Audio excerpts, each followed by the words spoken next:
நல்ல செய்திக்குள்ளாக நாம் கடந்து செல்வோம்.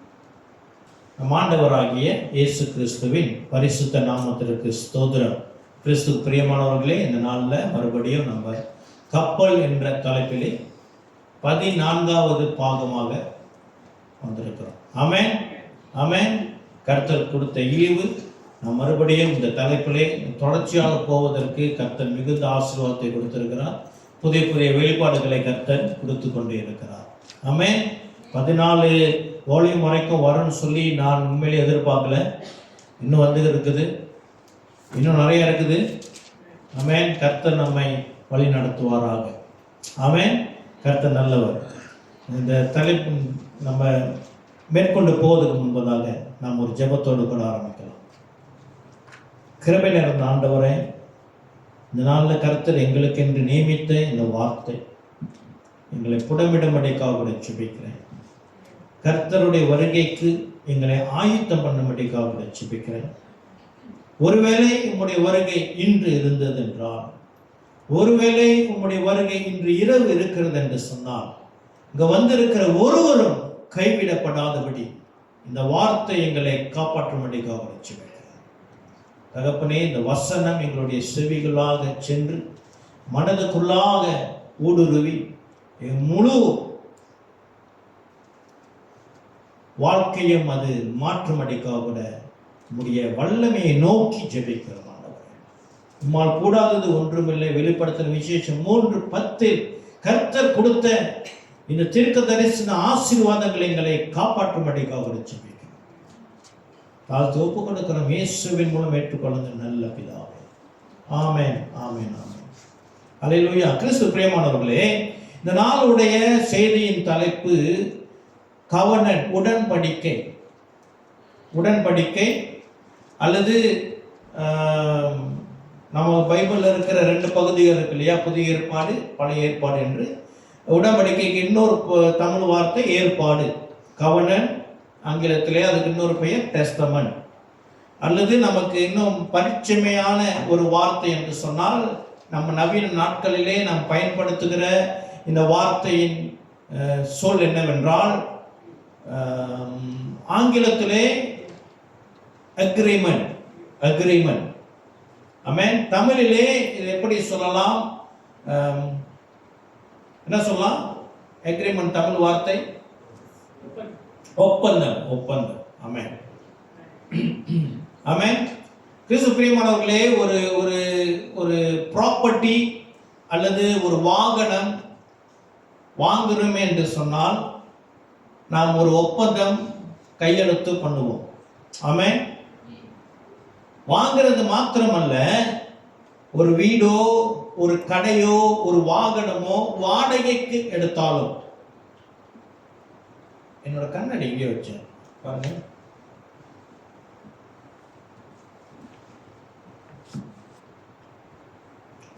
பார்த்து என்ன நினைக்கிறேன், கொஞ்சம் பிள்ளையா இருக்கு. இப்போ தெரியும். ஓகே. ஆமென். வாடகைக்கு எடுத்தாலும் நம்ம என்ன செய்வோம்? ஒப்பந்தத்திலே கையிட்டு போடுவோம். ஆமென். அக்ரிமெண்ட் உண்டு. இப்ப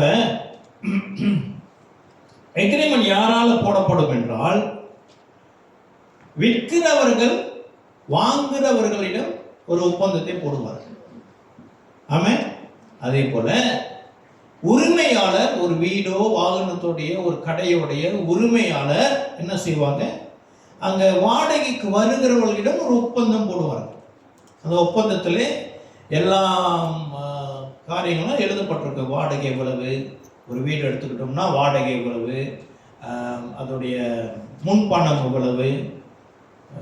இதுக்கு வாடகைக்கு மட்டும் முன்பணம் அல்ல, மின்சாரம் தண்ணீர் பயன்படுத்துகிறோம் இல்லையா, இதற்கெல்லாம் முன்பணம் உண்டு. அப்புறம் ஒவ்வொரு வீட்டிற்கும் வித்தியாசமாக அவர்கள் சொந்த சில டேர்ம்ஸ் அண்ட் கண்டிஷன் கொடுப்பாங்க.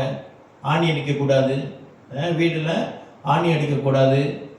அப்புறம் வேற என்னது, என்னென்னமோ இருக்கு. உண்மைதானே? இருக்குதானே? சாட் அடிக்கக்கூடாதா, கிறுக்கக்கூடாது, அந்த மாதிரி ஏகப்பட்டது இருக்கும். அப்புறம் அவங்க சொல்லுவாங்க, அதில் எக்ரிமெண்ட்ல இன்னொன்று என்ன இருக்குன்னு சொன்னால் பழுதுகள், அதாவது வீட்டில் ஓடில் தண்ணி ஒழுகிறது, இந்த கரையான் பிரச்சனை, வேற என்னது, வேற பழுது, இதேன பழுதுகள் இருந்தால் அவங்க வந்து செஞ்சு கொடுப்பாங்க. இதெல்லாம் ஒப்பந்தத்தில் இருக்கும். ஆமென். இதெல்லாம் ஒப்பந்தமுடைய அதில் இருக்கிற அடக்கம். ஆமென். இப்போ கிறிஸ்து பிரியமானவர்களே, நாம் இப்போ கப்பலை பற்றி பேசிக்கிறோம். கப்பல் பிரயாணிக்கக்கூடிய அது ஒரு வாகனம். ஆமென். இப்போ இந்த வாகனம் என்ன செய்யப்பட்டிருக்கு? நமக்கு இந்த கப்பல் என்ற விசுவாசம் நமக்கு சொந்தமானதா? அதாவது நாம் வாங்கி விட்டோமா அல்லது வாடகைக்கு இருக்கிறோமா? இப்போ ஒரு வீடு நாம் வாங்கி விட்டோம் என்று சொன்னால் அந்த வீடு அது நமக்கு தான் சொந்தம். ஆமென். ஒரு வீடு இப்போ நம்ம இன்ஸ்டால்மெண்ட் தான் வாங்குவோம். வீடு இன்ஸ்டால்மெண்ட்ல வாங்கும் பொழுது புது வீடாக இருந்தோம்னால் அந்த டெவலப்பர் கூட ஒரு அக்ரிமெண்ட், அவங்க சில வாரண்டிஸ்லாம் கொடுப்பாங்க. அப்புறம் பேங்கோட லோனுக்காக ஒரு ஒப்பந்தம் போடப்படும். ஓகே. இப்போ அந்த வீடு உடைய லோன் 20 வருஷமோ 25 எத்தனை வருட காலம் அந்த லோன் முடிகிற வரைக்கும் அந்த வீடு வந்து நமக்கு முழுமையாக சொந்தம் அல்ல. ஆமென். அது ஏதேனும் சில பணம் கட்ட முடியாத சூழலையோ அது என்ன செய்யும், பேங்க் அதை உரிமை கொள்வதற்கு வாய்ப்பு உண்டு. ஆமென். ஆனால் பணம் கட்டி முடித்து விட்டோம் என்று சொன்னால் அந்த வீடை யாராலும் நம்ம இருந்து எடுக்க முடியாது. ஒருவராலும் அது நம்மிடமிருந்து எடுக்க முடியாது. ஆமென். அது நம்முடைய பெயரிலே பதிவு செய்யப்படும். ஆனால் வாடகை வீடு அப்படி அல்ல. வாடகை வீடுக்கு ஒரு முடிவு உண்டு. அது 20 வருடம் 30 வருடம் 50 வருடமாக இருந்தாலும் அது சொந்த வீடாகாது. அது என்னது, ஒரு காலாவதி நாள் உண்டு. ஒரு நாள் அது என்ன செய்யும், நம்ம ஒரு நாள் வீட்டை விட்டு வெளியாகி தான் வேணும். அன்லெஸ் நம்ம அந்த வீடை வாங்கிட்டோம்னா வேறு. அதே போல வாடகைக்கு கார் எடுக்கிறோம். இப்போ அநேக இந்த அப்ளிகேஷன் வந்துருச்சு இல்லையா, வாடகைக்கு கார் 1 நாள் எடுக்கலாம், 2 நாள் எடுக்கலாம், 1 மாதம் எடுக்கலாம், 1 வருடம் எடுக்கலாம், வாடகைக்கு எடுக்க முடியும். அதுவும் சொந்தம், அது நம்முடைய சொந்த வாகனமாக இருக்காது. ஆனால் நம்ம வாங்கி விட்டோம் என்று சொன்னால் அந்த அந்த கட்டணம் முடிகிற வரைக்கும் அது நம்முடைய சொந்தமாக இருக்காது. நம்மளோட கிராண்ட்ல கூட நம்ம பேர் இருக்காது. அந்த ஓனர் கீழே போட்டிருக்கோம். அந்த எந்த பேங்க் நமக்கு லோன் கொடுத்துருக்குறாங்களோ அவங்களோட பேர் தான் அந்த கிராண்ட்ல இருக்கும். பணத்தை கட்டி முடித்த பிறகு நம்ம போய் அந்த பெயரை மாற்றுவோம். ஆமென். ஆனால் வாடகைக்கு எடுக்கிறது அப்படி அல்ல. ஏன்னா அந்த வாகனத்தை நாம் நம்முடைய விருப்பப்படி பயன்படுத்தலாம், ஆனாலும் அது நமக்கு சொந்தம் அல்ல. ஆமென். இப்ப என்னுடைய கேள்வி என்னன்னா, இந்த விசுவாசம் என்ற கப்பல் நமக்கு சொந்தமானதா அல்லது நாம் தற்காலிகமாக அதில் வாடகைக்கு இருக்கிறோமா? ஆமென். வாடகைக்கு இருக்கிறோம். அதை நான் விளக்கி சொல்ல போகிறேன். ஆமென். கிறிஸ்து பிரியமானவர்களே, நீங்களும் நானும் கிறிஸ்துவினாலே நாம் கிரயத்துக்கு வாங்கப்பட்டிருக்கிறோம். 1 கொரிந்தியர் 6வது அதிகாரம் 20வது வசனம். 1 கொரிந்தியர் 6வது அதிகாரம் 20வது வசனம் இப்படியாக சொல்லுகிறது: கிரயத்துக்கு கொல்லப்பட்டீர்களே, ஆகையால் தேவனுக்கு உடையவர்களாகிய நீங்கள் உங்கள் சரீரத்தினாலும் உங்கள் ஆவியினாலும் தேவனை மகிமைப்படுத்துங்கள். ஆமென். கிறிஸ்து பிரியமானவர்களே, விசுவாசிகளாக இருக்கிற நாம், கிறிஸ்தவர்களாக இருக்கிற நாம் இயேசு கிறிஸ்துவினாலே கிரயத்துக்கு நாம் வாங்கப்பட்டிருக்கிறோம். ஆமென். இயேசு கிறிஸ்து நம்மை வாங்கி விட்டார். நாம் கிறிஸ்துவுக்கு சொந்தம். ஆமென். இந்த ரட்சிப்பு நமக்கு வந்தது இலவசம். உலகத்திலே இருந்தோம், உலகத்திலே பிறந்தோம், உலகத்திலே வளர்ந்தோம். நாம் இந்த முதல் பிறப்பிலே நம்மளுடைய தகுதி என்னன்னா, நமக்கு பெயர் கொடுக்கப்பட்டது. ஆமென். பெயர் கொடுக்கப்பட்டது. மலேசியாவில் பிறந்ததுனாலே மலேசியா அரசாங்கம் நமக்கு வேறொரு பெயரையும் கொடுத்தது. என்ன பெயர்? பைபிள் ஸ்டடி உங்களுக்கு தெரியும். நமக்கு நம்பரில் பேர் கொடுத்துருக்குறாங்க. என்னன்னா இங்கேயே போயிட்டு கவர்மெண்ட் ஆஃபீஸில் போயிட்டு என்னோட பேரை சொன்னா அவனுக்கு என்ன யாருன்னு தெரியும். கவர்மெண்ட் கொடுத்த பேரை சொல்லணும். என்னது? 6 டிஜிட் நம்பரை சொல்லணும். ஐசி நம்பர் சொன்னாதான் நம்மளோட சரித்திரமே அவங்க திறந்து பார்ப்பாங்க. அரசாங்கம் நமக்கு ஒரு பேர் கொடுத்திருக்கிறது. ஆகையினாலே உலகத்தில் பிறந்த நாம் நம்மளுடைய அடையாளம் என்ன? நம்முடைய பெயர். அரசாங்கத்திற்கு பொறுத்த வரைக்கும் நம்முடைய இன்னொரு டிஜிட்டல் நம்பர் பெயர். மலேசியன் என்ற ஒரு அங்கீகாரம். உலகத்திலே நாம் பிறந்ததுனாலே நாம் மனிதர்கள் என்ற ஒரு அங்கீகாரம் உண்டு. ஆமே. இப்போ நாம் உலகத்திலே பிறந்த நாம் இயேசு கிறிஸ்துவை அறிந்து பாவத்திலிருந்து மனம் திரும்பி மறுபடியும் பிறக்கும் பொழுது நமக்கு இன்னொரு அந்தஸ்து வருகிறது. அது என்ன? நாம் தேவனுடைய பிள்ளைகளாக மாறுகிறோம். தேவனுடைய பிள்ளைகளாக மாறும் பொழுது நமக்கு 2வது விலாசம் கிடைக்கிறது. என்ன? பரலோகம். அல்லேலூயா. ஆக இந்த ஸ்தானத்தை உடையவர்களாக இருக்கிற நாம் கர்த்தராலே இலவசமாக இந்த ஸ்தானத்தை பெற்றுக்கொண்டோம். ஆமென். இப்போ மேட்டர் என்னன்னா, இலவசமாக பெற்ற ரட்சிப்பு நாம் கர்த்தருக்கென்று கிரயத்துக்கு வாங்கி கொண்டோம். ஏனென்றால் இந்த உலகமானது பிசாசுக்கு ஒப்பு கொடுக்கப்பட்டிருக்கிறதுனாலே இந்த உலகத்தில் பிறக்கிறவர் எல்லாருமே பிசாசுக்கு சொந்தமானவர்களாக தான் இருக்கிறோம். ஏனென்றால் இயேசு கிறிஸ்துவை சாத்தான் சோதிக்கும் பொழுது அவன் சொன்னான், இயேசு கிறிஸ்துவிட்ட சொன்னா, இதை பார்க்கிற இல்லையா, இதெல்லாம் எனக்கு ஒப்பு கொடுக்கப்பட்டிருக்கிறது. அப்படின்னா இந்த உலகம் மாத்திரமல்ல, அங்க இருக்கிற மிருக ஜீவன்கள் மாத்திரமல்ல, மனிதர்களும் கூட. ஆக இந்த பிசாசுக்கு சொந்தமாக இருக்கிற நம்மை கர்த்தர் சிலுவையிலே தன் இரத்தத்தை சிந்தி நம்மை விலக்கி வாங்கியிருக்கிறார். அல்லேலூயா. இப்போ நமக்கும் பிசாசுக்கும் தொடர்பு இல்லை. அல்லேலூயா. நாம் தேவனுக்குடையவர்கள். அதனால வேதவசனம் சொல்லுகிறது, தேவனால் பிறந்தவன் பாவம் செய்ய மாட்டான். 1 யோவானில் அவர் எழுதுகிறார். ஆமென். இப்போ நான் ஏற்கனவே சொல்லியிருக்கேன் நினைக்கிறேன். என்னன்னா, கிறிஸ்து பிரியமானவர்களே, கிறிஸ்தவர்கள் பாவம் செய்ய மாட்டார்களா அப்படின்னா செய்வார்கள். ஆனால் உலகத்தாருக்கும் கிறிஸ்தவர்களுக்கும் ஒரு வித்தியாசம் என்ன? நாம் பாவம் செய்யும் பொழுது, இந்த நாள் ஒரு பாவம் செஞ்சிட்டேன்னு சொன்னா, அது பாவம் என்ற உணர்வு ஆவியானவர் நமக்கு கொடுப்பார்.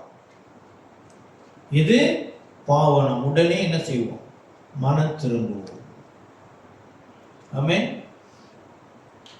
ஆனால் உலகத்தாருக்கு இது பாவம் என்ற உணர்வு அவர்களிடம் இருக்கும் தான்.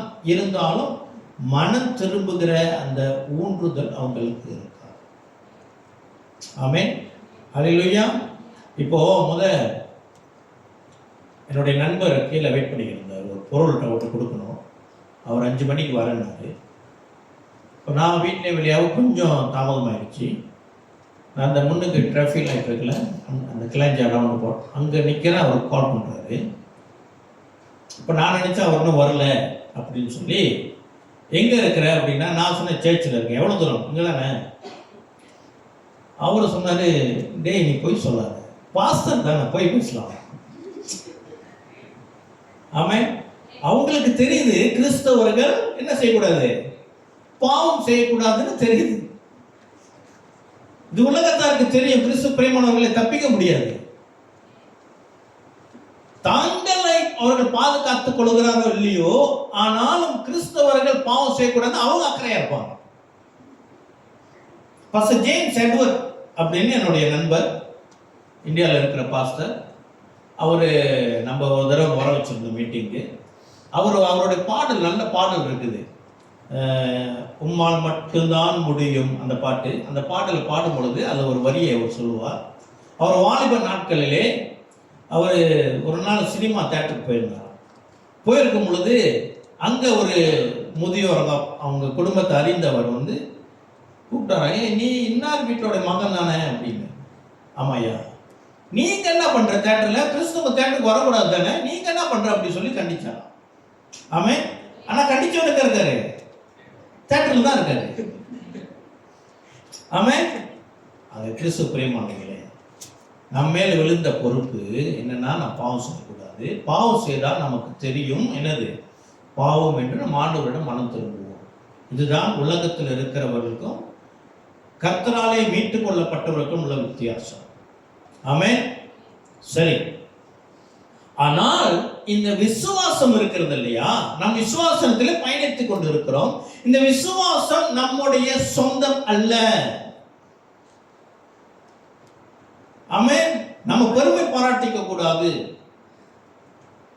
விசுவாசத்தை தொடக்கிறவரும் முடிக்கிறவரும் இயேசு கிறிஸ்து. ஆமென். அது ஒன்ஸ் அண்ட் ஃபார் ஆல் நம்ம கூட இருக்க போறது அல்ல.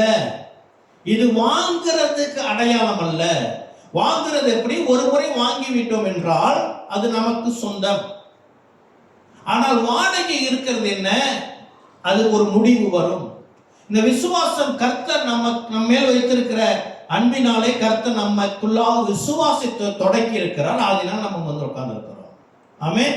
இந்த விசுவாசம் ஒரு முடிவு உண்டாம். அதனால்தான் எபிரேயர் 12:1 சொல்கிறது, விசுவாசத்தை தொடக்கிறவரும் முடிக்கிறவரும் கர்த்தராகிய இயேசு கிறிஸ்து. இந்த விசுவாசம் முடிக்கிறது என்று சொல்வதை காட்டிலும் இது முழுமை அடையும் எங்கே, பரலோகத்திலே. ஆமென்.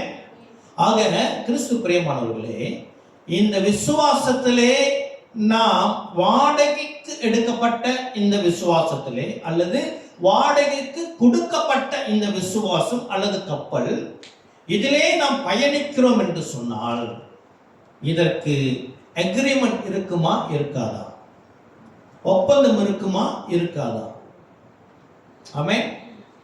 உடன்படிக்கை உண்டு. ஹல்லேலூயா. உடன்படிக்கை உண்டு.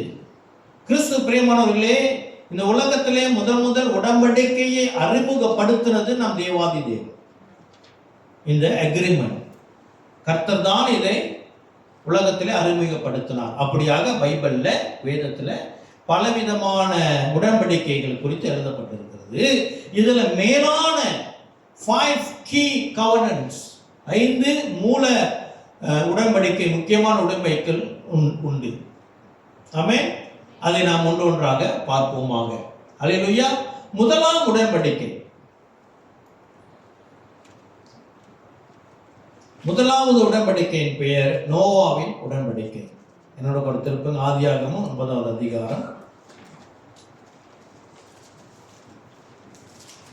அதாவது தேவன் உலகத்தை படைத்து அதிலே ஆதாமையும் ஏவாளையும் குடியேற்றி அவர்கள் தேவனுக்கு விரோதமாக பாவம் செய்ததினாலே கடவுளுடைய பிள்ளைகள் என்ற ஸ்தானத்தை, the people of God என்ற அந்த தேவனுடைய ஜனம் என்ற அந்த ஸ்தானத்தை, அதாவது தேவனுக்கும் அவர்களுக்கும் நடுவே இருக்கிற உறவை அவர்கள் இழந்து போனதினாலே அவர்கள் தேவ சாயலை இழந்து போனார்கள்.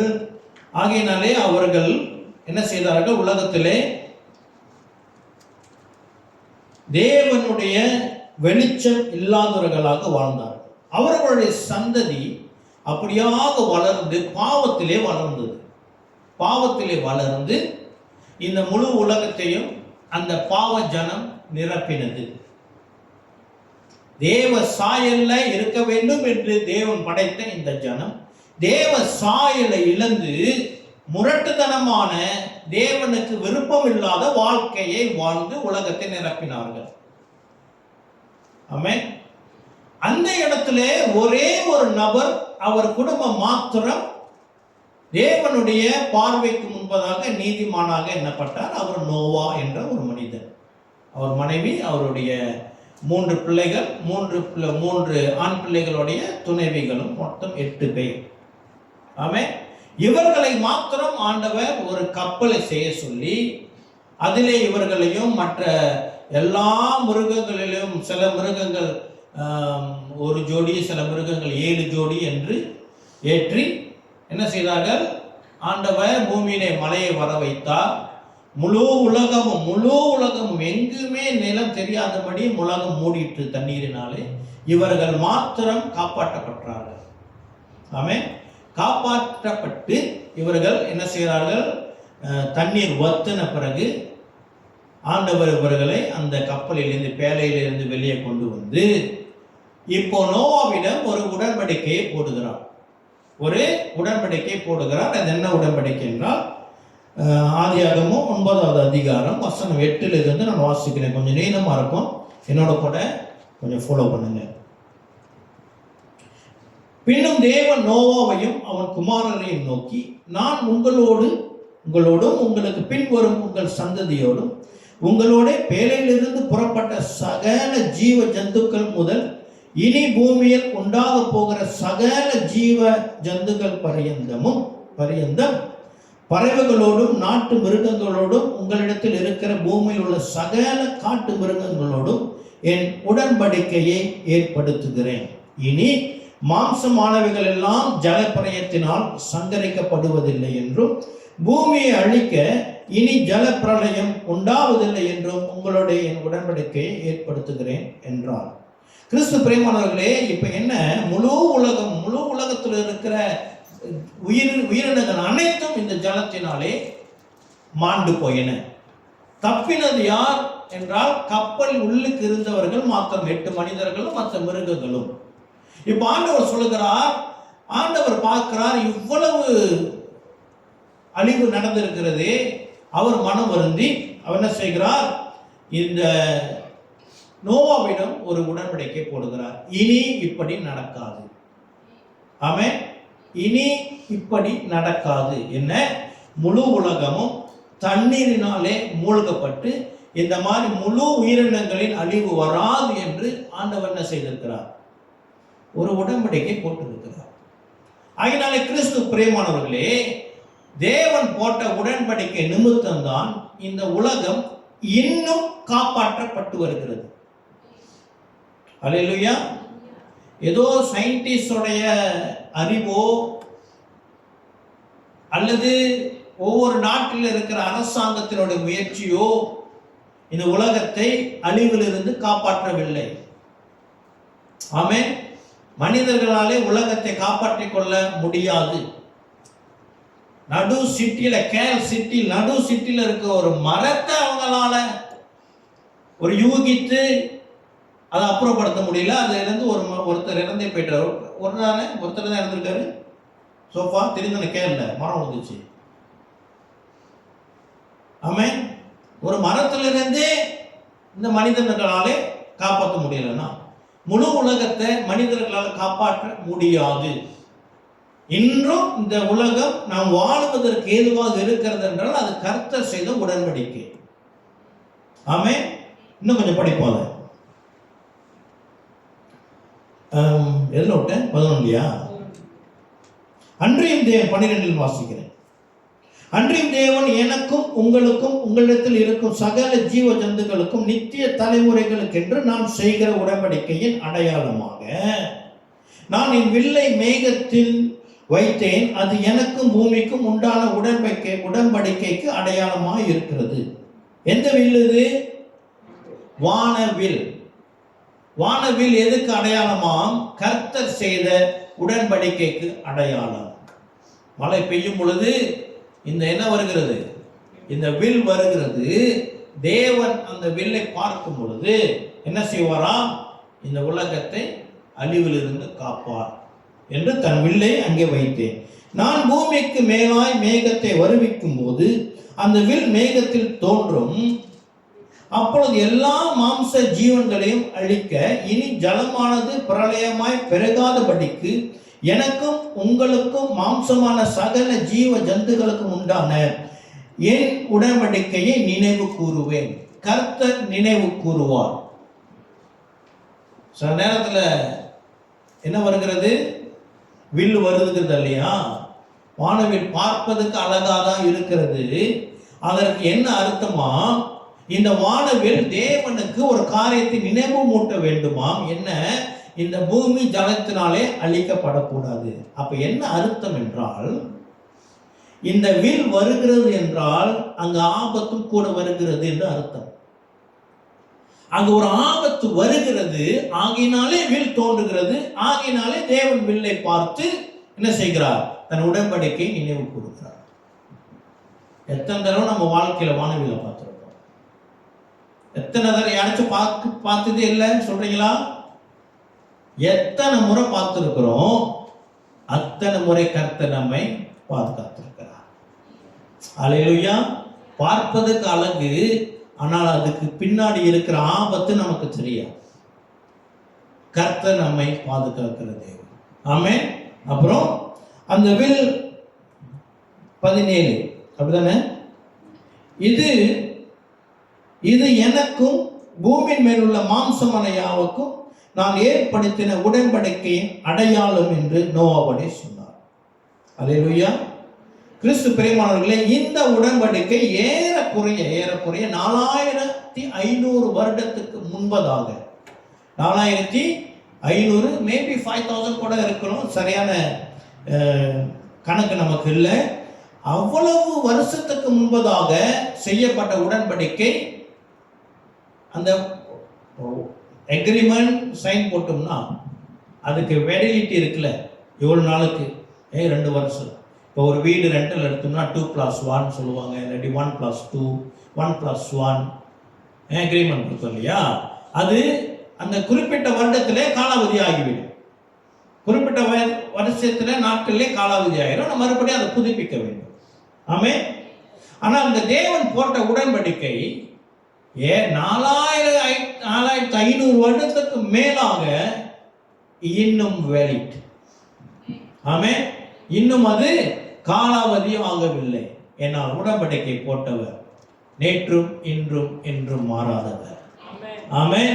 அவர் போட்ட உடன்படிக்கை இன்னும் மாறாதபடியாக இருக்கிறது. அல்லேலூயா. இது சத்தியம். ஆமென். பிற்பாடு இந்த இந்த உடன்படிக்கை அவர் போடுறதுக்கு காரணம் என்ன? எங்கே இது ஆரம்பித்தது என்றால், மனிதனுடைய பாவம் மட்டும் தேவனிடமிருந்து மனிதன் பிரிந்து போனதுதான் இதற்கு மூல காரணம். ஆமென். பாவத்தின் நிமித்தம் தேவனை விட்டு பிரிந்து போன இந்த மனிதனாலே தான் ஆண்டவர் இந்த உடன்படிக்கை போடுறதுக்கே மூளை காரணம். மிருகத்தின் நிமித்தம் அல்ல. மிருகங்கள் தேவனுக்கு விரோதமா கலகம் பண்ணவில்லை. பறவைகள் தேவனுக்கு விரோதமாக கலகம் பண்ணவில்லை. ஆமென். ஆனா உலகத்தில் இருக்கிற சிலர் என்ன செய்யறாங்க? நம்ம ஏமாற்றி வைக்கிறார்கள். சில படத்தை வெளியாக்கி குரங்குகள் ஒரு காலத்துல உலகத்தை மேற்கொள்ளுமா, இதெல்லாம் பொய். பிளானட் ஆஃப் ஏப், இதெல்லாம் பொய். எத்தனை பேர் இது உண்மை நம்புறாங்கன்னு தெரியல. ஆமென். மிருகங்கள் தேவனுக்கு விரோதமாக கலங்கம் பண்ணினது இல்லை. அது வேலையை அதை செஞ்சுக்கிட்டு இருக்குது. மனிதர்கள் ஒண்டிதான் என்னது தேவனை விட்டு பிரிந்து போகிற ஒரு சூழலை பார்க்கிறோம். ஆமென். ஆக உடன்படிக்கை எங்கே வருகிறது என்றால், மனிதன் தேவனை விட்டு பிரிகிற சூழலிலே தேவன் ஒரு உடன்படிக்கை போடுகிறார். ஆமென். இப்ப கப்பல்ல பயணிக்கிற நாம் ஆண்டவர் உடன்படிக்கை போடுகிறார் என்றால் என்ன அர்த்தம்? நாம் தேவனை விட்டு பிரிவதற்கு வாய்ப்பு உண்டு. ஆமென். அங்க ஒரு ஆபத்து இருக்குது. ஆகினாலே கர்த்தர் உடன்படிக்கை போடுகிறார். ஆமென். சரி, இன்னும் தொடர்ச்சியா பார்ப்போம்.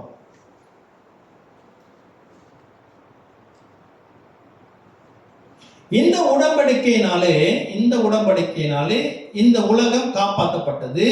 ஆக கிறிஸ்து பிரியமானவர்களே, இந்த உடன்படிக்கையிலே நாம் மெய்யாக ஒரு காரியத்தை மையமாக எதிர்பார்க்க முடியும் என்றால், இந்த உலகம் இப்பொழுது என்ன செய்யப்பட்டிருக்கிறது? பாதுகாக்கப்பட்டிருக்கிறது. இடம், ஒரு பாதுகாப்பான இடம் நமக்கு உண்டு. முதல் உடன்படிக்கையிலே நமக்கு என்ன கிடைத்தது? இந்த உலகத்துக்கு ஆசீர்வாதம் என்ன? பாதுகாப்பான வசிக்கிற இடம் நமக்கு கிடைத்தது. அல்லேலூயா. இரண்டாவது உடன்படிக்கை ஆண்டவர் போட்டது ஆபிரகாமோடு கூட உடன்படிக்கை போட்டார். ஆபிரகாம் கூட உடன்படிக்கை போட்டார். என்னோட திருப்புங்க, வெளிப்படுத்தின விசேஷம் 17வது அதிகாரம். 17வது அதிகாரத்திலே வசனம் 1-11 வரை நான் வாசிக்கிறேன். ஆபிரகாம் 99 வயதான போது, 99 அப்படித்தானே, 99 வயதான போது, 99 வயதான போது கர்த்தர் ஆபிரகாமுக்கு தரிசனமாகி, நான் சர்வ வல்லமையுள்ள தேவன், நீ எனக்கு முன்பாக நடந்து கொண்டு உத்தமனாயிரு, நான் உனக்கும் எனக்கும் நடுவாக என் உடன்படிக்கை ஏற்படுத்தி உன்னை மிகவும் திரளாய் பெருக பண்ணுவேன் என்றார். அப்பொழுது ஆபிரகாம் முகங்குப்புற விழுந்து வணங்கினான். தேவன் அவனோடு பேசி, நான் உன்னோடே பண்ணுகிற என் உடன்படிக்கை என்னவென்றால், நீ திரளான ஜாதிகளுக்கு தகப்பன் ஆவார். ஆமென். கிறிஸ்து பிரியமானவர்களே, 2வது வசனத்தை பாருங்க. நான் உனக்கும் எனக்கும் நடுவாக என் உடன்படிக்கை ஏற்படுத்தி உன்னை மிகவும் திரளாய் பெருக பண்ணுவேன் என்றார். கிறிஸ்து பிரியமானவர்களே, முதல் உடன்படிக்கையிலே கர்த்தர் தேவனிடம் நமக்கு கிடைத்தது ஆசீர்வாதம் என்ன? பாதுகாப்பு. உலகம் வசிப்பதற்கு பாதுகாப்பாக தேவனால் பாதுகாக்கப்படுகிறது. முதல் ஆசீர்வாதம் பாதுகாப்பு. 2வது ஆசீர்வாதம், 2வது உடன்படிக்கையில் என்ன வருகிறது என்றால், கர்த்தருக்கென்று ஒரு ஜனத்தை கர்த்தர் ஆபிரகாமின் வழி உண்டு பண்ணுகிறார். தொடர்ந்து வாசிக்கிறேன். 4வது வசனம், நான் உன்னோட பண்ணுகிற என் உடன்படிக்கை என்னவென்றால், நீ திரளான ஜாதிகளுக்கு தகப்பனாவாய். ஆமென். இப்போ தேவனுக்கென்று ஒரு ஜனம், ஒரு மக்கள் கூட்டம் தேவனுக்கென்று பிறக்கிறார்கள் ஆபிரகாமின் வழியாக. 5வது வசனம், இனி உன் பேர் ஆபிரகாம் எனப்படாமல் நான் உன்னை திரளான ஜாதிகளுக்கு தகப்பனாக ஏற்படுத்தினபடியால் உன் பேர் ஆபிரகாம் எனப்படும். உன்னை மிகவும் அதிகமாய் பழுக பண்ணி, இந்த உடன்படிக்கையில் இருக்கிற ஆசீர்வாதங்கள் என்னென்ன லிஸ்ட் அப்படின்னா, இதோ உன்னை மிகவும் அதிகமாக பழுக பண்ணி உன்னிலே ஜாதிகளை உண்டாக்குவேன், உன்னிடத்திலிருந்து ராஜாக்கள் தோன்றுவார்கள். ஆமென். 7வது வசனம், உனக்கும் உனக்கு பின்வரும் உன் சந்ததிக்கும் நான் தேவனாய் இருக்கும்படி எனக்கும் உனக்கும் உனக்கு பின் தலைமுறையாக வரும் உன் சந்ததிக்கும் நடுவே என் உடன்படிக்கையை நித்திய உடன்படிக்கையாக ஸ்தாபிப்பேன். 8வது வசனம், நீ பரதேசியாய் தங்கி வருகிற கானான் தேசம் முழுவதையும் உனக்கும் உனக்கு பின்வரும் உன் சந்ததிக்கும் நித்திய சுதந்திரமாக கொடுத்து நான் அவர்களுக்கு தேவனாய் இருப்பேன் என்றார். கிறிஸ்து பிரியமானவர்களே, 8வது வசனம் மிகவும் முக்கியம். இப்போ ஆபிரகாமுக்கு கர்த்தர் என்ன செய்கிறார்? ஒரு இடத்தை கொடுக்கிறார், ஒரு நாட்டை கொடுக்கிறார். அந்த நாட்டுடைய பெயர் என்ன? கானான் தேசம். அந்த கானான் தேசம் தான் இன்று இருக்கிற இஸ்ரவேல் நாடு. ஆமென். இந்த இஸ்ரவேல் நாடு யாராலே ஆபிரகாமுக்கு கொடுக்கப்பட்டது? தேவனாலே கொடுக்கப்பட்டது. and it is under agreement. அது ஒரு உடன்படிக்கைக்கு உட்பட்டது. இந்த உடன்படிக்கையை போட்டது யாரு? தேவன். உடன்படிக்கை தேவனால் போடப்பட்டிருக்கிறது என்றால், அந்த உடன்படிக்கை எப்படி நோட உடன்படிக்கை இன்று வரை மாறாது இருக்கிறதோ, அதே போல இந்த உடன்படிக்கை இன்று வரை மாறாதாக இருக்கிறது. இன்று வரைக்கும் இந்த இஸ்ரவேல் தேசம் யாருக்காக ஆண்டவர் கொடுத்தார்? இஸ்ரவேலுக்காக, அதாவது ஆபிரகாமின் சந்ததிக்காக கொடுத்தார். ஆமென். ஆக கிறிஸ்து பிரியமானவர்களே, இந்த வசனத்தை தெளிவாக நான் வாசிக்கிறேன், கேளுங்கள். உனக்கும் உனக்கு பின்வரும் உன் சந்ததிக்கும் நித்திய சுதந்திரமாக கொடுத்து நான் அவர்களுக்கு தேவனாய் இருப்பேன் என்றார். கிறிஸ்து பிரியமானவர்களே, இன்று இஸ்ரவேல் நடக்கிற இந்த யுத்தமானது சுற்றி இருக்கிற நாடுகளினாலே இஸ்ரவேல் தேசம் என்று இருக்கக்கூடாது என்று சொல்லி அந்த நாட்டை பறித்துக் கொள்வதற்காக இவர்கள் யுத்தம் செய்கிறார்கள். இவர்கள் என்ன சொல்லுகிறார்கள்? இது அவர்களுடைய நாடு அல்ல, இது பாலஸ்தீனுடைய நாடு, இவர்கள் எங்கள் குடியிருக்கிறார்கள் என்று அவர்கள் கதையை சொல்லுகிறார்கள். ஆனால் வேதம் தெளிவாக சொல்லுகிறது, அந்த நாட்டுக்கு என்ன பெயர் இருந்ததாம்? கானான் தேசம் என்ற பெயர் இருக்கும் பொழுதே கர்த்தர் வித் அக்ரிமெண்ட் இதை ஆபிரகாமிடம் கொடுத்து, இது நித்தியமாய் உனக்கு சுதந்திரமாக இருக்கும் என்று சொல்லிவிட்டார். ஆக இன்றும் இஸ்ரவேலுடைய நாடு யாருடையது? இஸ்ரவேலர்களுடையது தான். ஆமென். ஆகையினால்தான் கிறிஸ்தவர்களாக இருக்கிற நாம் இஸ்ரவேலோடு கூட இணைந்து பயணிக்கிறவர்களாக இருக்க வேண்டும் என்று நாம் ஒரு தலைப்பிலே பார்த்தோம். அல்லேலூயா. ஆகையினாலே ஒருவேளை இன்னும் ஏதேனும் சந்தேகம் இருக்கும் என்றால், இந்த வசனத்தை நீங்கள் கருத்தாய் தியானிக்க கடவீர்கள். இது தேவனாலே ஆபிரகாமுடைய சந்ததிக்கு கொடுக்கப்பட்டது. ஆமென். அப்படி என்றால் இன்னொரு கேள்வியும் உண்டு. இஸ்மவேலும் ஆபிரகாமுடைய மகன் தானே? ஆமென். இஸ்மவேலும் ஆபிரகாமுடைய மகன். ஆனால் கிறிஸ்து பிரியமானவர்களே, இஸ்மவேல் ஆபிரகாம் உடைய மகன், ஆபிரகாமுடைய மகன் அல்ல. ஆமென். இந்த ஒப்பந்தம் எப்போ போடப்படுகிறது? அவர் பெயர் மாற்றப்படும் பொழுது. இந்த தேசமானது ஆபிரகாமுடைய சந்ததிக்கு கொடுக்கப்படவில்லை, ஆபிரகாமுடைய சந்ததிக்கு கொடுக்கப்படுகிறது. அவர்கள் தான் இன்றைய இருக்கிற இஸ்ரவேலர்கள். அல்லேலூயா. ஆகையினால இஸ்மவேலர்கள் இந்த தேசத்திற்காக என்ன செய்ய முடியாது? உரிமை கொண்டாட முடியாது. ஆமென். அல்லேலூயா. சரி, இன்னும் தொடர்ச்சியா படிக்கிறேன். பின்னும் தேவன் ஆபிரகாமை நோக்கி, இப்பொழுது நீயும் உனக்கு பின் தலைமுறை தலைமுறையாக வரும் உன் சந்ததியும் என் உடன்படிக்கையை கை கொள்ளுங்கள். எனக்கும் உங்களுக்கும் உனக்கு பின்வரும் உன் சந்ததிக்கும் நடுவே உண்டாயிருக்கிறதும் நீங்கள் கை கொள்ள வேண்டியதுமான என் உடன்படிக்கை என்னவென்றால், உங்களுக்குள் பிறக்கும் சகல ஆண் பிள்ளைகளும் விருத்த சேதனம் பண்ணப்பட வேண்டும். உங்கள் நுனி தோளின் மாம்சத்தை விருத்த சேதனம் பண்ண கடவீர்கள். அது எனக்கும் உங்களுக்கும் உள்ள உடன்படிக்கைக்கு அடையாளமாய் இருக்கிறது. விருத்த சேதனம். ஆமென். விருத்த சேதனம் என்னது? உடன்படிக்கையின் அடையாளம். அல்லேலூயா. கிறிஸ்துவுக்கு பிரியமானவர்களே, முதல் உடன்படிக்கை நோவோடு செய்த உடன்படிக்கையிலே அது நான் கண்டிஷனல் அக்ரிமெண்ட். அதுல நான் கண்டிஷனல் அக்ரிமெண்ட் அப்படின்னா அது எந்தவித பொருத்தனைக்கும் உட்படாதது. அதாவது நீங்கள் இதை செய்தால் நான் உங்களுக்கு இதை செய்வேன் அப்படி என்ற ஒரு பொருத்தனைக்கு உட்பட்டது அல்ல. ஆமென். அது ஒரு பொருத்தனைக்கு உட்பட்டது அல்ல. ஆண்டவர் 5000 வருடத்துக்கு முன்பதாக உடன்படிக்கை போட்டார்.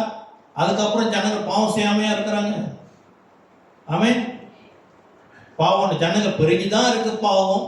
அதனால ஆண்டவர் இந்த உடன்படிக்கையை கேன்சல் பண்ணிட்டாரா? இல்லை. ஆனால் இந்த உடன்படிக்கை ஒரு பொருத்தனைக்கு உட்பட்டது. எப்படி என்றால் முதல் வசனம் பாருங்க. ஆபிரகாம் 99 வயதான போது கர்த்தர் ஆபிரகாமுக்கு தரிசனமாகி, நான் சர்வ வல்லமை உள்ள தேவன், நீ எனக்கு முன்பாக நடந்து கொண்டு உத்தமனாய் இரு. என்ன கண்டிஷன் என்றால், நீ உத்தமனாய் இருக்க வேண்டும். அல்லேலூயா.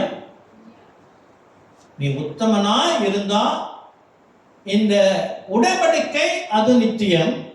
ஆனால் அந்த உடன்படிக்கையிலே இருக்கிற கிளாஸ், அந்த இருக்கிற டேர்ம்ஸ் அண்ட் கண்டிஷன், சில விதிமுறைகள் என்னது அவ்வப்பொழுது மாற்றப்படும்.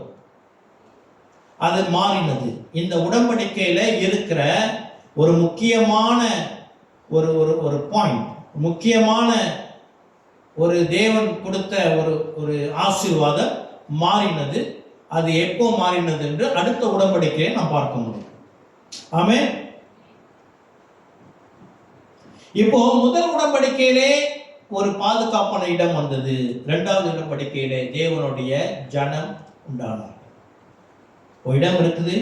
இடத்துல வசிப்பதற்கு கர்த்தர் தன்னுடைய ஜனங்களை ஏற்படுத்துகிறார், இஸ்ரவேல்.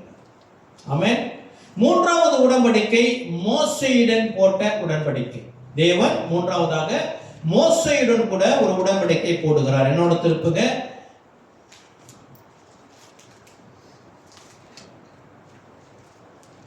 யாத்திரையாகமம் 19வது அதிகாரம்.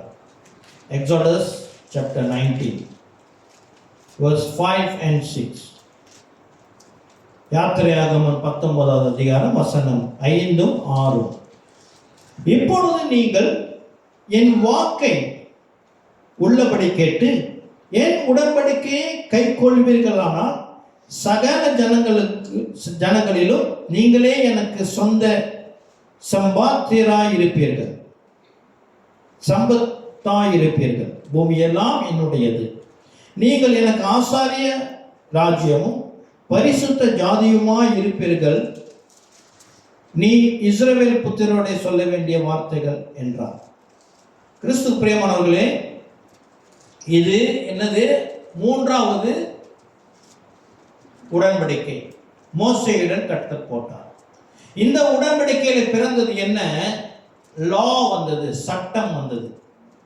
ஆமென். சட்டம் வந்தது என்றால் சட்டத்தோடு கூட என்ன வந்தது? தேவாலயம் வந்தது.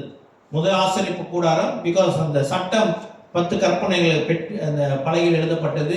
அது உடன்படிக்கையின் பெட்டி உள்ளாக வைக்கப்பட்டது. அந்த பெட்டி வைப்பதற்காக ஆசரிப்பு கூடாரம். ஆசரிப்பு கூடாரத்திற்காக என்ன உண்டானது? ஆசாரியர்கள் உண்டானது. ஆமென். முதல்ல இடம், இரண்டாவது அவருடைய ஜனம். இப்பொழுது அந்த ஜனத்துக்குள்ளாக ஆசாரியர்கள் உண்டானார். அல்லேலூயா. ஆமென். புதிய ஏற்பாட்டிலே நமக்கென்று புதிய உடன்படிக்கையிலே முதலாவது பரலோகம் ஆயத்தப்பட்டது. இரண்டாவது அவருடைய பிள்ளைகளாக்கப்பட்டோம். மூன்றாவது பிள்ளைகள் மாத்திரமல்ல, நாம் ஆசாரிகளாக ஆக்கப்பட்டிருக்கிறோம். ஆமென். இது புதிய உடன்படிக்கையின் ஒரு சாயம். ஆமென். சரி, இந்த உடன்படிக்கை என்னவா? மறுபடியும் படிக்கிறேன். இப்பொழுது நீங்கள் என் வாக்கை உள்படி கேட்டு என் உடன்படிக்கையை கை கொள்வீர்களானால் சகல ஜனங்களிலும் நீங்கள் எனக்கு சொந்த சம்பத்தாய் இருப்பீர்கள். பூமியெல்லாம் என்னுடையது. ஆமென். ஆண்டவர் சொன்னார் இஸ்ரவேல் ஜனங்களுக்கு, நீங்கள் நான் உங்களோட கூட உடன்படிக்கை போடுகிறேன். நீங்க உண்மையா இருந்தீங்கன்னா நீங்க என்னுடைய ஜனங்களாக இருப்பீர்கள் என்ற இந்த உடன்படிக்கை ஒப்பந்தத்துக்கு உட்பட்டது. சில என்னது? சில condition. It's a conditional agreement. ஆமென். ஒப்பந்தம்க்கு கண்டிஷனுக்கு என்ன வார்த்தை சொன்ன? ஏதோ ஒரு வார்த்தை சொன்ன தமிழ்ல. அவ்வளோ அழகா ஃபாலோ பண்ணிருக்கீங்க. ஒப்பந்தமா? வேற என்னமோ வார்த்தை போச்சு. சரி,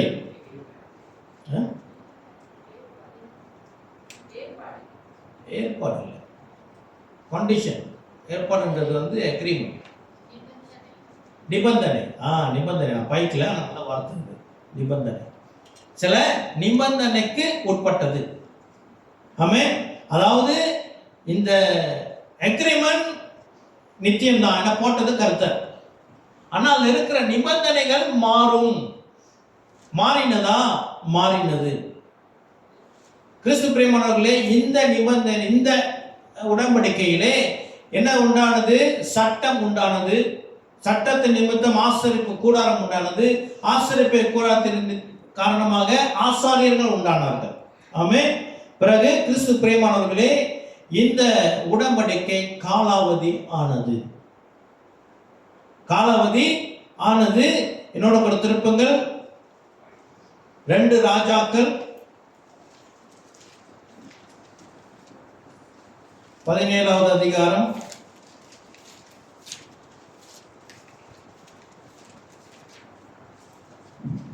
2 ராஜாக்கள் 17வது, 2 Kings 17வது அதிகாரம் வசனம் 7 நான் வாசிக்கிறேன்.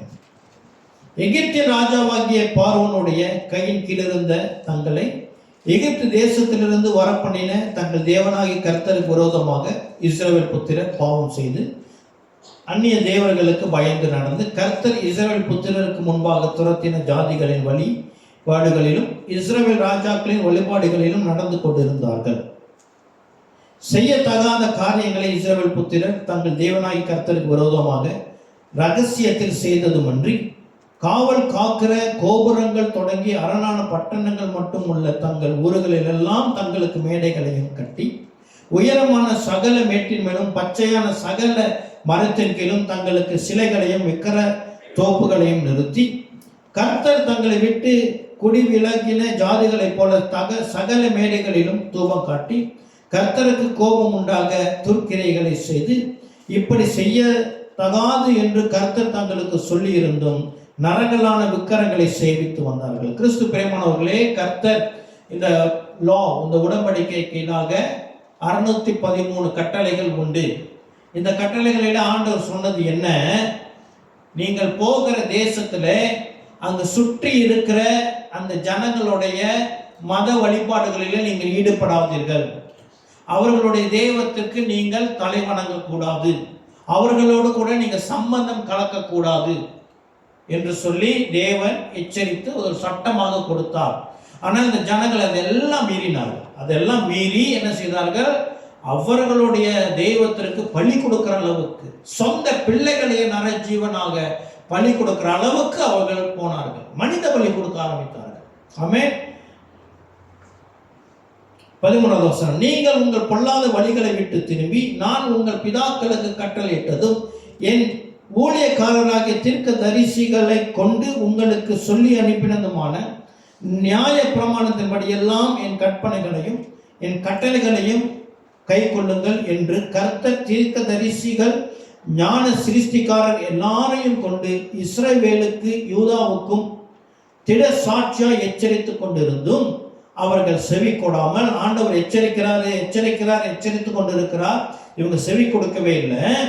அவர்கள் செவி கொடாமலும் தங்கள் தேவனாகிய கர்த்தர் மேல் விசுவாசியாமல் போன கடின கழுத்துள்ள ஜனங்கள் பிதாக்களை போல் தங்கள் கழுத்தை கடினப்படுத்தி அவருடைய கட்டளைகளையும் அவர் தங்கள் பிதாக்களோடு பண்ணின அவருடைய உடன்படிக்கையையும் அவர் தங்களுக்கு திட சாட்சியாய் காண்பித்த அவருடைய சாட்சிகளையும் வெறுத்துவிட்டு வீணான விக்கிரங்களை பின்பற்றி வீணராகி அவர்களை சுற்றிலும் இருக்கிறவர்களைப் போல செய்ய வேண்டாம் என்று கர்த்தர் தங்களுக்கு கட்டளையிட்ட விலக்கி இருந்த ஜாதிகளுக்கு பின் சென்று தங்கள் தேவனாகி கர்த்தரை கற்பனைகளை எல்லாம் விட்டுவிட்டு 2 கன்றுக்குட்டிகளை வார்ப்பித்த விக்கிரங்களை தங்களுக்கு உண்டாக்கி விக்கிரக தோப்புகளை நாட்டி வானத்தின் சேனைகள் எல்லாம் பணிந்து கொண்டு பாகாலை சேவித்தார்கள்.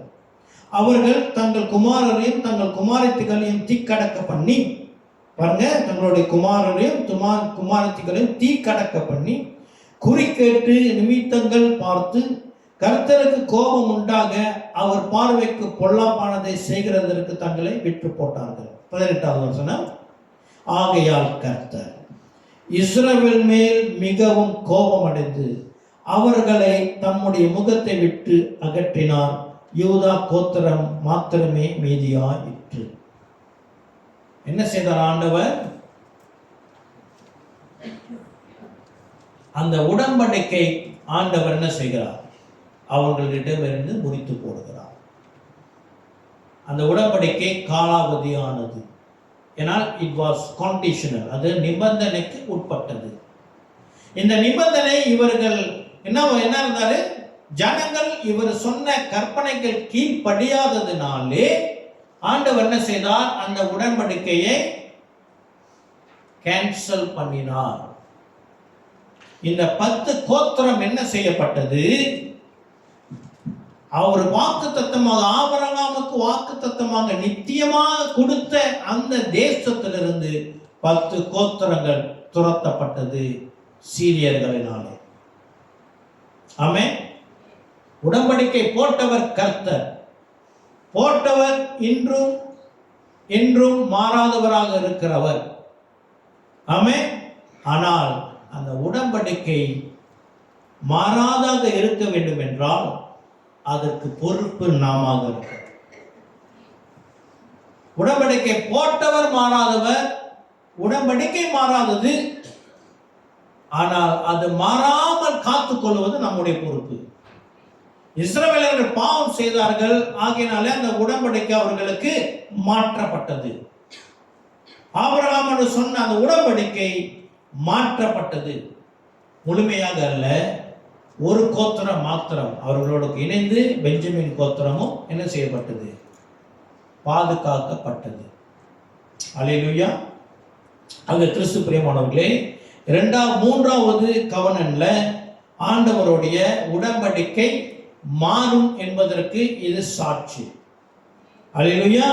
4வது உடன்படிக்கை கர்த்தர் தாவீதோடு கூட போட்ட உடன்படிக்கை. ஆமென். 2 சாமுவேல் 7வது அதிகாரம். 2 சாமுவேல் 7வது அதிகாரம்.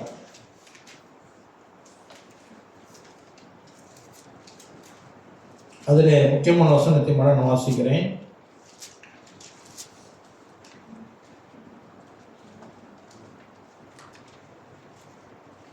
16வது வசனத்தை நான் வாசிக்கிறேன்.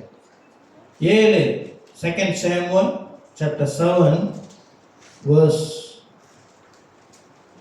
16. 16. உன் வீடும் உன் ராஜ்யமும் என்றென்றைக்கும் எனக்கு முன்பாக ஸ்திரப்பட்டிருக்கும், உன் ராஜசனம் என்றென்றைக்கும் நிலை பெற்றிருக்கும் என்று சொன்னார். கிறிஸ்து பிரியமானவர்களே, இந்த உடன்படிக்கை தாவீதிடம் போடப்பட்டது. என்ன? தாவீதுடைய ராஜ்யம், தாவீதுடைய சிங்காசனம் என்ன செய்யப்படாது? அது ஒரு முடிவுக்கு வராது, அது நிலை பெற்றிருக்கும் என்று சொல்லப்பட்ட இந்த தீர்க்க தரிசனம் ஒருவேளை நம் பார்வைக்கு அது நிறுத்தப்பட்டது போல இருந்தாலும் உண்மைக்கு அது நிறுத்தப்படவில்லை. அது ஒரு காரியத்திற்காக, ஒரு காலத்திற்காக காத்து கொண்டிருக்கிறது. இந்த தாவீதின் பிள்ளைகள் வழியாக வந்த சிங்காசனம் கடைசியாக சிதேக்கியா ராஜாவின் நாட்களிலே பாபிலோனுக்கு சிறைப்பிடிக்கப்பட்டு போனது.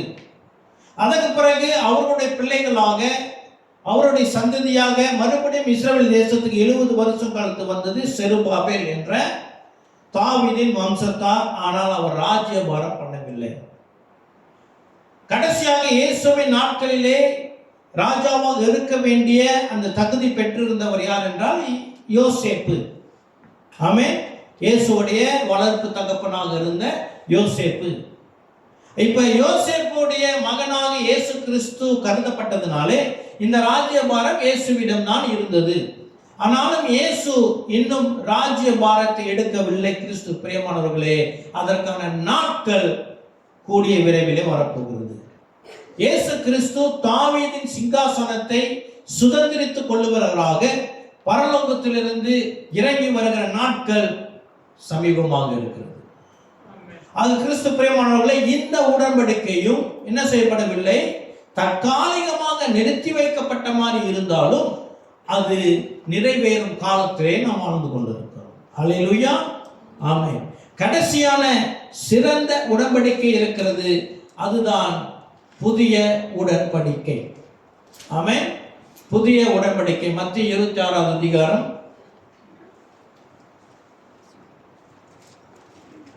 மத்திய 26வது அதிகாரம் வசனம் 26 இருந்து 29 முடியும். மத்திய 26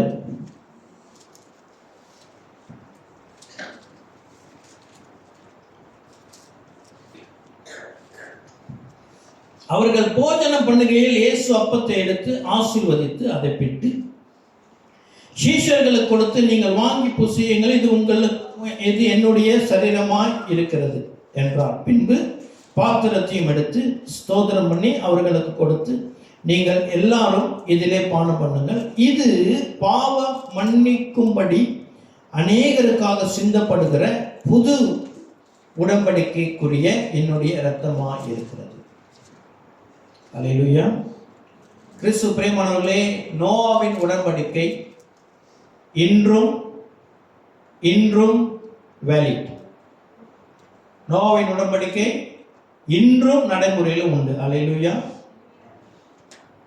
நோவாவிடம் போட்ட உடன்படிக்கை, ஆமென், அந்த வானவில். 2வது உடன்படிக்கை இன்றும் நம் கண்களுக்கு முன்பதாக இருக்கிறது.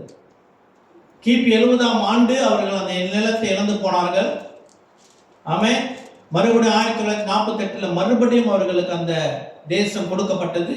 அது இன்றும் நம் கண்களுக்கு முன்பதாக நிலை நிற்கிறது. அல்லேலூயா.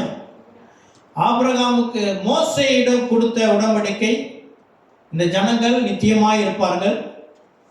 அவர்களும் என்ன செய்யப்பட்டார்கள், கிபி 572 கிறிஸ்துக்கு முன் 572 வருஷத்தில் சிதறடிக்கப்பட்டார்கள். மன்னிக்கவும், அது யூதா கோத்திரம் பாபிலோனுக்கு சென்ற வருடம். சீரியர்களாலே இஸ்ரவேல்கள், அதாவது சமாரியர்கள் சிதறடிக்கப்பட்டது 700 சொச்சம். அவர்களும் இப்போ 1948 இஸ்ரேல் தேசம் பிறந்த பொழுது மற்ற எல்லா கோத்திரமும் மறுபடியும் வந்து விட்டது. கிறிஸ்து பிரியமானவர்களே, கவனமா கேளுங்க. இயேசு கிறிஸ்துவின் நாட்களிலே இஸ்ரவேல்ல வாழ்ந்திருந்த கோத்திரம் 2 கோத்திரம் தான். யூதா கோத்திரமும் பெஞ்சமின் கோத்திரமும் 2 கோத்திரம் தான் இருந்தது. யூதா கோத்திரம் இயேசுடைய சந்ததி எல்லாம் யூதா கோத்திரம். பெஞ்சமின் கோத்திரம் யாருக்கு? பவுல் அங்க இருந்தார் இல்லையா, அவர் பெஞ்சமின் கோத்திரத்துக்குடையவர். மற்ற 10 கோத்திரங்கள் அங்கு இல்லை. ஒருவர் இருவர் அங்கு இருந்தத வேதத்துல குறிப்பு உண்டு. யார் அப்படின்னா, இயேசு கிறிஸ்துவை விருத்த சேதனம் செய்வதற்காக, இந்த பிரதிஷ்டை செய்வதற்காக 7ஆம் நாள் ஆலயத்தை கொண்டு வராங்க இல்லையா, அங்க ஒரு தீர்க்கதரிசி பெண் காத்து கொண்டு இருக்கிறார். இஃப் ஐ நாட் மிஸ்டேக்கன், அவங்க சிமியோன் கோத்திரத்து உடையவர்கள் என்று நினைக்கிறேன். அந்த கோத்திரம் அங்கு இங்க ஒரு சில பேர் இருக்கிறாங்க ஒழிய, இயேசு கிறிஸ்துவின் நாட்கள்ல ஜூடேயா தேசத்தில் இருந்தவர்கள் முழுமையும் யார்? யூதா கோத்திரமும் பெஞ்சமின் கோத்திரம் மாத்திரமே. அதுவும் கிபி 70ஆம் ஆண்டு அது முற்றுகையிடப்பட்டதுனால அவர்களும் சிதறடிக்கப்பட்டு போனார்கள். ஆனால் 1948 இஸ்ரவேலுடைய 12 கோத்திரமும் மறுபடியும் குடியேறினது. இப்ப அங்க இருக்கிற யூதர்கள் மாத்திரமல்ல, யூதா கோத்திரம் மாத்திரமல்ல, 12 கோத்திரமும் அங்கு உண்டு. ஆமென். இது நமக்கு தெரிந்திருக்க வேண்டும். கிறிஸ்து பிரியமானவர்களே, இந்த புதிய உடன்படிக்கையிலே இயேசு கிறிஸ்து புதிய உடன்படிக்கை கொடுத்தார் அல்லவா, இது எந்த அளவுக்கு சிறப்பான உடன்படிக்கை என்றால், இந்த உடன்படிக்கையிலே நாம் பங்கு பெற்றிருக்கிறோம். அல்லேலூயா. இந்த 4 உடன்படிக்கையிலையும், முடிந்த கடந்த 4 உடன்படிக்கையிலும் நாம் நேரடியாக இதுல என்ன செய்யப்படல, சம்பந்தப்படவில்லை. முதல் உடன்படிக்கை நமக்கு சம்பந்தம் உண்டு. எப்படி என்றால், முதல் உடன்படிக்கையில வந்த இந்த பாதுகாப்பான உலகத்தை நாம் வாழ்ந்து கொண்டு இருக்கிறோம். ஆமென். ஆனால் அது நம்மிடம் போட்ட உடன்படிக்கை அல்ல, அது நோவாவிடம் போட்ட உடன்படிக்கை. ஆனால் இந்த கடைசி உடன்படிக்கை, இங்க வந்திருக்கிற ஒவ்வொரு விடமும் கர்த்தராகிய இயேசு கிறிஸ்து தனிப்பட்ட முறையில போட்ட உடன்படிக்கை. ஆமென். எனக்கு வீடு இல்லைங்க, எனக்கு கார் இல்லை, என் பேர்ல எதுவுமே இல்லை, எந்த எக்ரிமெண்ட் போட்டதில்லை. மேலான உடன்படிக்கை நமக்கு உண்டு. அல்லேலூயா. மேலான உடன்படிக்கை நமக்கு உண்டு, பரலோக உடன்படிக்கை. இந்த உடன்படிக்கை எழுதப்பட்டது உலக மையினாலே அல்ல, கர்த்தராகிய இயேசு கிறிஸ்துவின் ரத்தத்தினாலே. அல்லேலூயா. ஆமென். இதோட சிறப்பு இன்னும் கொஞ்சம் ஆழமாக சொல்லுகிறேன். கிறிஸ்து பிரியமானவர்களே, திராட்சை ரசம் என்னது? இந்த உடன்படிக்கைக்கு அடையாளம். திராட்சை ரசம் இயேசு கிறிஸ்து ரத்தத்துக்கு அடையாளம், அந்த ரத்தம் உடன்படிக்கைக்கு அடையாளம். ஆமென். இந்த உடன்படிக்கை நிபந்தனைக்கு உட்பட்டதா இல்லையா? இது முன்னுக்கு பார்த்தோம், உடன்படிக்கைகள் கொடுக்கப்பட்டாலும் உடன்படிக்கைகள் காலாவதியானதை பார்த்தோம். For some time it has been paused, நிறுத்தப்பட்டது, மறுபடியும் அவர்களுக்கு கொடுக்கப்பட்டிருக்கிறது. ஆமென். இந்த புதிய உடன்படிக்கை நிபந்தனைக்கு உட்பட்டதா இல்லையா? என்ன சொல்றீங்க? சொல்லே பயமா இருக்கா? கிறிஸ்து பிரியமானவர்களே, இந்த உடன்படிக்கை நம்முடைய விசுவாசம் என்ற கப்பலுக்கு போடப்பட்ட உடன்படிக்கை. இந்த உடன்படிக்கையில தான் நம் விசுவாசம் ஓடிக்கொண்டிருக்கிறது. அல்லேலூயா. இதற்கு காலாவதி உண்டா? இது நிறுத்தப்படுவதற்கு வாய்ப்பு உண்டா? உண்டு. ஆமென். நான் காட்டுகிறேன். யோவான் 15, John chapter 15, யோவான் 15. இந்த வாசிக்கிறதுக்கு முன்பதாக இந்த புதிய உடன்படிக்கை நம்முடைய ஆசீர்வாதம் என்ன சொல்லுங்க? இந்த உடன்படிக்கையில, புதிய உடன்படிக்கையில நம்முடைய மேலான ஆசீர்வாதம் என்ன? முதலாவது இயேசு கிறிஸ்து. அவர் மூலியமாய் நமக்கு நித்திய வாழ்வு, நித்திய வாழ்வு நிமித்தம் நமக்கு நித்திய பரலோகம். ஆமென். இவ்வளவு மேலான ஆசீர்வாதம். இதுதான் இந்த உடன்படிக்கையின் முழுமையான அல்டிமேட் பிளெஸிங்ஸ். அல்லேலூயா.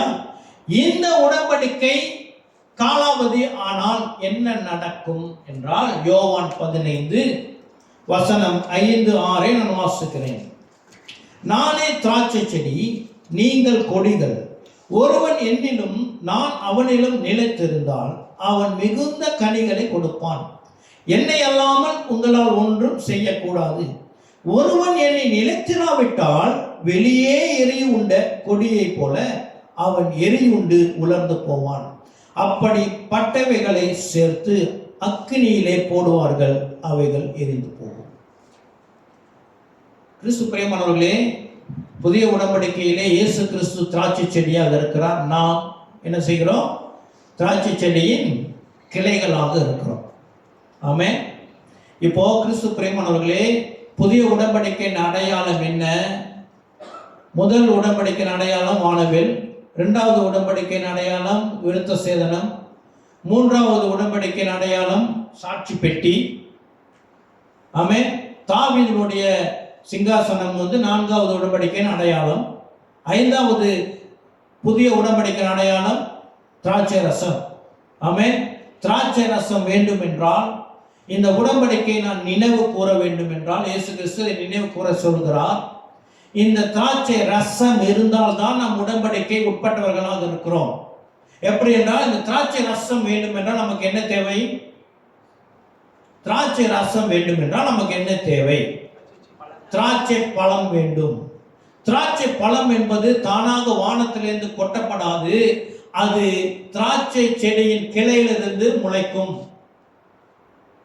திராட்சை பழம் வேண்டும் என்றால் திராட்சை பழத்துடைய கிளை வேண்டும். திராட்சை கிளை வேண்டும் என்றால் திராட்சை செடி வேண்டும். இப்ப இயேசு கிறிஸ்து நேற்றும் இன்றும் என்றும் மாறாதவராக திராட்சை செடியாக இருக்கிறார். அவருடைய இலவசமான கிரயத்துக்கு பெற்றுக்கொண்ட நாம் அவருடைய திராட்சை செடியின் கிளைகளாக இருக்கிறோம். இந்த கிளையானது என்ன கொடுக்க வேண்டும்? கனி கொடுக்க வேண்டும்.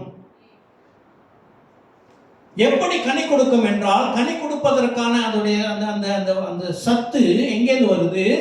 கிளைக்கு நேராக சத்து வராது. செடியிலிருந்து அது தண்ணீர்லேருந்து, அது நிலம் தண்ணீரில் இருக்கிற அந்த அந்த அந்த சத்துக்கள் இருக்குது இல்லையா, அதெல்லாம் உரியப்பட்டு அந்த செடியிலிருந்து கிளைகளுக்கு கொடுக்கப்பட்டு கிளைகளிலிருந்து கனி பிறக்கும். ஆமென். இந்த கனி இடித்து பிழியப்படும் பொழுது திராட்சை ரசம் உண்டாகும். ஆக கிறிஸ்து பிரியமானவர்களே, வேத வசனமான இயேசு கிறிஸ்து திராட்சை செடியாக இருக்கிறார். வேத வசனத்தோடு இணைந்தவர்களாக கிறிஸ்தவர்கள் இருந்தார்கள் என்றால் அவர்களிடம் கனி வரும். கனி வந்ததுக்கு உடனே நாம் உடன்படிக்கை உட்பட்டவர்கள் என்று அல்ல.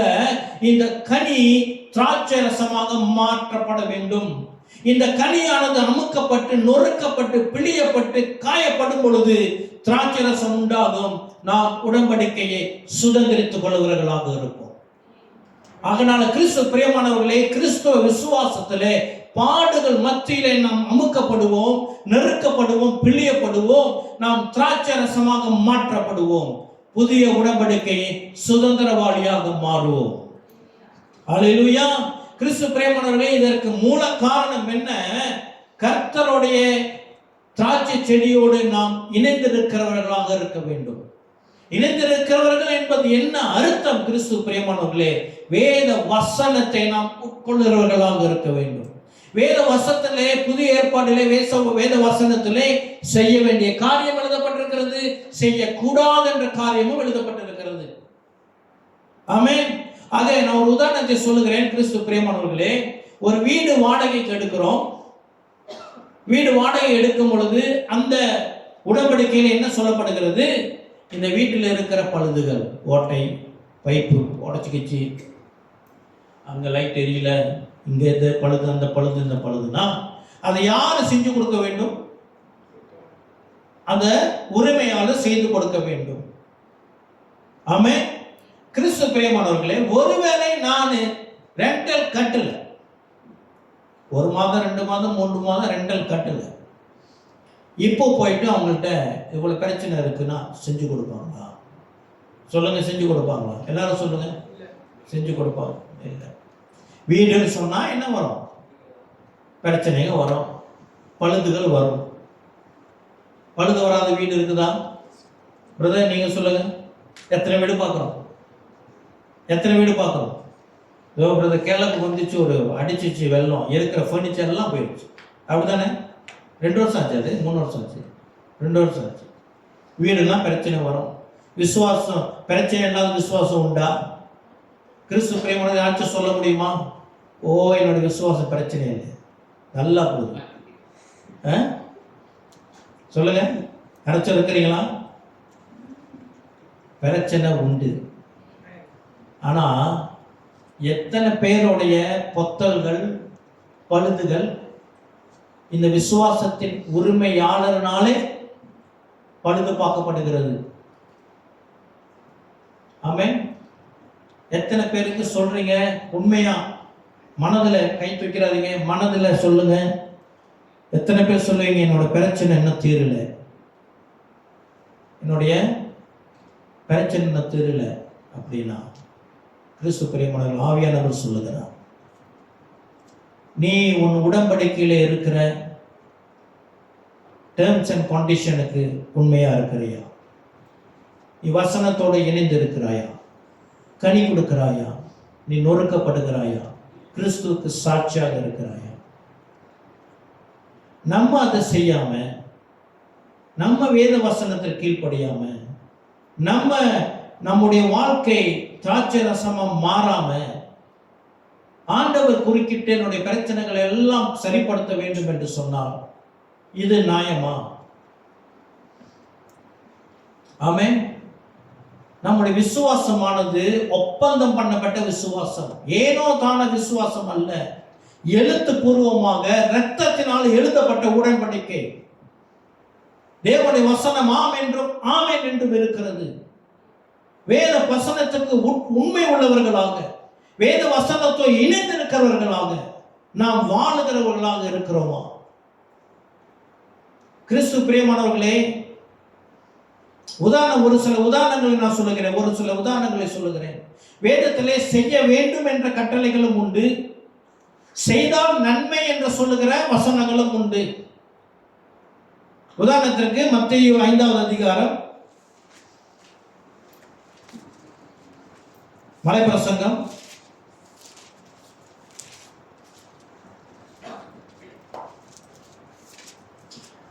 உதாரணத்துக்கு எடுக்கிறேன். 5:9, சமாதானம் பண்ணுகிறவர்கள் பாக்கியவான்கள், அவர்கள் தேவனுடைய புத்திரர் எனப்படுவார்கள்.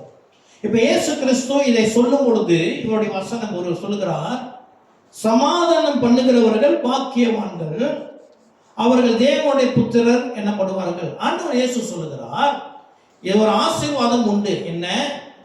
சமாதானம் செய்கிறவர்களாக நீங்கள் இருந்தீர்கள் என்றால் நீங்கள் தேவனுடைய புத்திரர் என அழைக்கப்படுவீர்கள். ஓகே. ஆனால் இந்த வசனம் கட்டளை கொடுக்கிறதா, நீங்கள் சமாதானம் செய்கிறவர்களாக இருக்க வேண்டும் என்று கட்டளை கொடுக்கிறதா? இல்லை. ஆண்டவர் சொல்றார், இதை நான் வைத்திருக்கிறேன், இதோட ஆசீர்வாதம் என்ன? நீ தேவனுடைய புத்திரனா மாற வேண்டும் என்றால் என்ன செய்ய? சமாதானம் செய்ய. ஆமென். அந்த மாதிரி வேதத்தில் அநேக வசனங்கள் உண்டு. 7வது வசனம், இரக்கம் உள்ளவர்கள் பாக்கியவான்கள், அவர்கள் இரக்கம் பெறுவார்கள். நீங்கள் இரக்கமுள்ளவர்களாக இருக்க வேண்டும், இது கட்டாயம் என்று வேதம் சொல்லவில்லை. ஆனால் அப்படி செய்தால் உனக்கு ஆசீர்வாதம், நீ இரக்கம் பெறுவாய். ஆமென். ஆனால் வேதத்தில் நாம் செய்ய வேண்டும் என்ற கட்டாயமான புதிய ஏற்பாட்டுடைய வசனங்கள் உண்டு. பிலிப்பியர் 4:4, பிலிப்பியர் 4:4,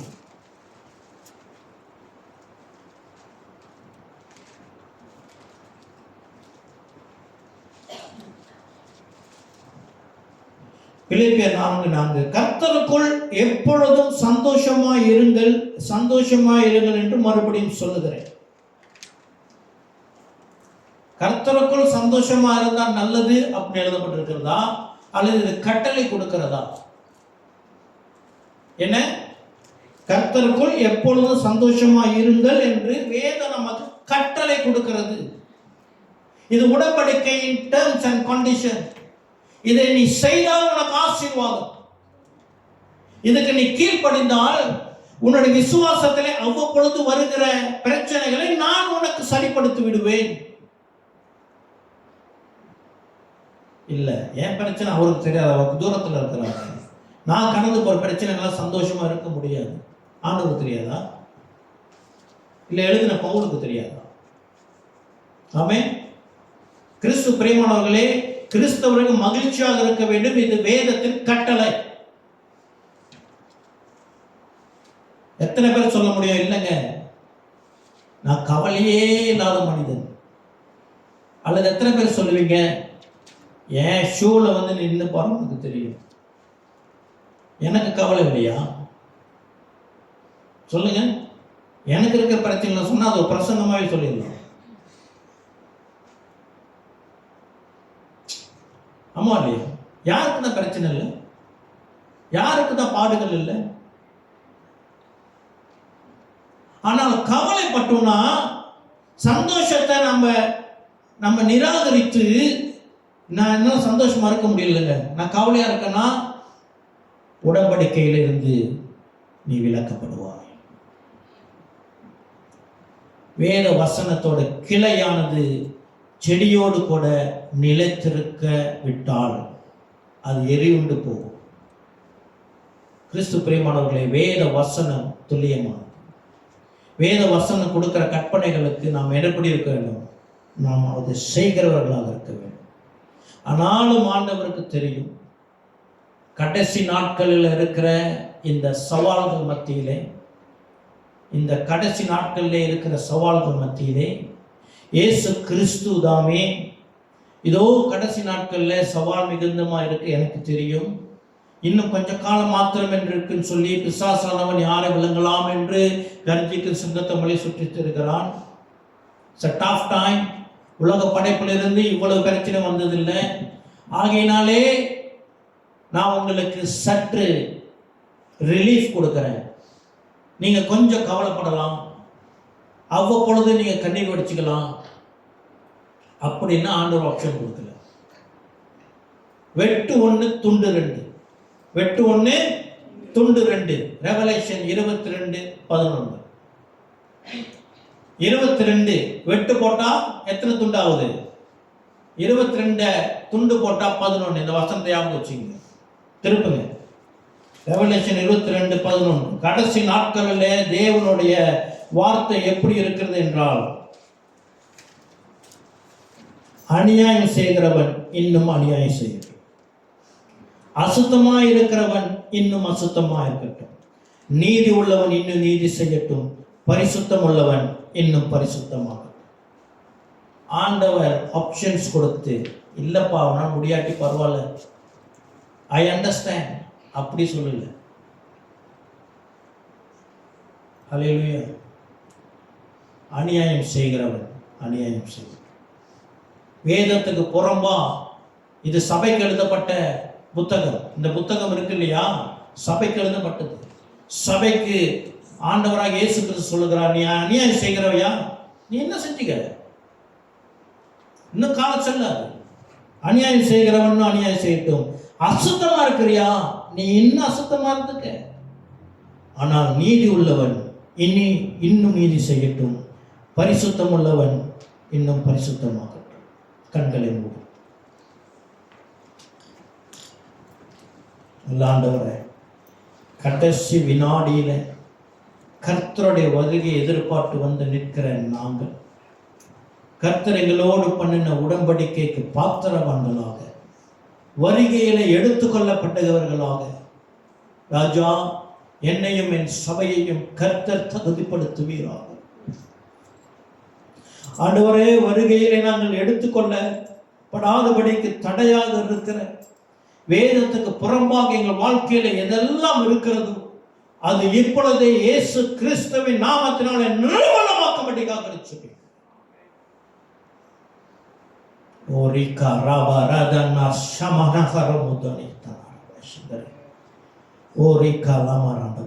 தேவனுடைய ராஜ்யத்திலிருந்து பிரிக்க பிசாசுடைய சதிகள் இயேசுவின் நாமத்தினால் நிர்மூலமாக்கப்படுவதாக. ஆண்டவரே, நாங்கள் நீதி செய்கிறவர்களாகவும் பரிசுத்தமாக்கப்படுகிறவர்களாகவும் கர்த்தர் எங்கள் மேல் இரக்கம் பாராட்டுவீர்கள். நாங்கள் பெற்ற இரட்சிப்பின் விசுவாசத்தை சரிபார்த்து வேத வசனத்தோடு இயேசு கிறிஸ்துவாகிய திராட்சை ரசத்தோடு இணைந்து கனி கொடுத்து இந்த கனி திராட்சை ரசமாக மாறத்தக்க எங்களுடைய வாழ்க்கையை நாங்கள் இந்த நாளில் ஒப்பு கொடுக்கிறோம் இயேசுவின் நாமத்தினால். கர்த்தர் பரத்திலிருந்து உம்முடைய பலகணைகளை திறந்து உம்முடைய பிள்ளைகள் மேல் உம்முடைய வேத வசனத்தின் வெளிச்சத்தின் ஆசீர்வாதத்தை ஊற்றுவீராக. தாழ்த்தி ஒப்பு கொடுக்கிறோம் இயேசு கிறிஸ்துவின் நாமத்தினாலே ஏற்றுக்கொள்ளுங்க. ஜீவனுள்ள நல்ல அப்பாவே. ஆமென், ஆமென், ஆமென்.